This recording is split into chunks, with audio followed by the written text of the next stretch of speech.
बोलने वाली गुफा। एक बार की बात है, किसी जंगल में एक शेर रहता था। वो शेर बहुत ही दुष्ट था। उसका जब भी मन करता था वो तब किसी न किसी जानवर को मार देता था, चाहे उसे भूख लगी हो या ना लगी हो। उसकी इन हरकतों की वजह से जंगल के ज्यादातर जानवर मर गए थे, जिससे जंगल में शिकार की बहुत ही कमी हो गई थी। अब एक दिन शेर को बहुत ही तेज भूख लगी थी, लेकिन उसे पूरे जंगल में ढूंढने से भी कहीं कोई शिकार नहीं मिला। अब शेर थक हार कर एक गुफा के पास आकर बैठ जाता है। शेर देखता है कि गुफा के बाहर तो बहुत ही सारी हड्डियां पड़ी हुई थी। इसका मतलब इस गुफा में जरूर कोई रहता है, लेकिन अभी वो शिकार करने के लिए जंगल में गया है, इसीलिए गुफा खाली पड़ी है। शेर सोचता है क्यों ना आज इसी का शिकार किया जाए।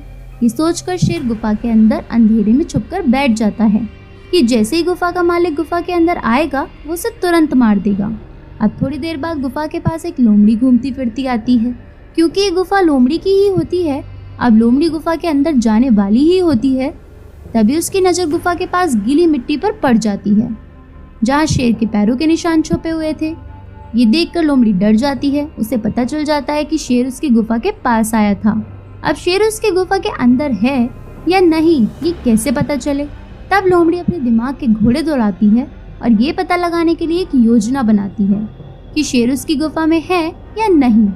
लोमड़ी एक चाल चलती है। लोमड़ी अपनी गुफा से बोलती है, गुफा गुफा ये बता मेरे बाद यहाँ कौन आया था। अब गुफा कोई जवाब नहीं देती है। शेर सोचता है कि गुफा बोलने वाली गुफा है और वो गुफा के अंदर है, इसीलिए शायद गुफा बोल नहीं रही है। तो शेर खुद बोलता है, नहीं यहाँ कोई नहीं आया था।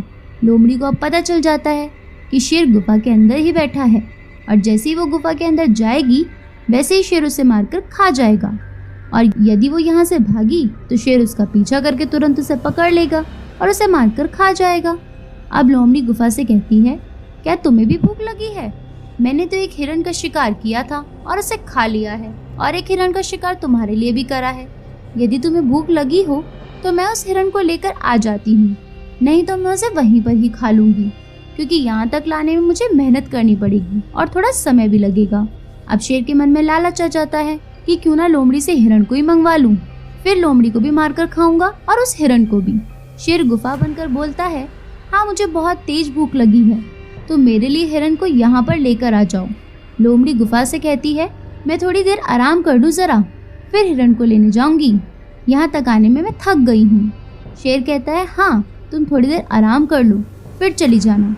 अब लोमड़ी आराम करने के बाद गुफा से कहती है, अच्छा तो अब मैं हिरण को लेने जा रही हूँ, मुझे थोड़ा समय लगेगा, तब तक तुम मेरा इंतजार करना।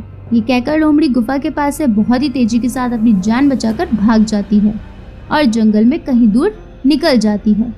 वहीं दूसरी तरफ बहुत देर होने के बाद भी लोमड़ी के ना लौटने पर शेर समझ जाता है कि लोमड़ी उसको मूर्ख बनाकर यहाँ से भाग गई है।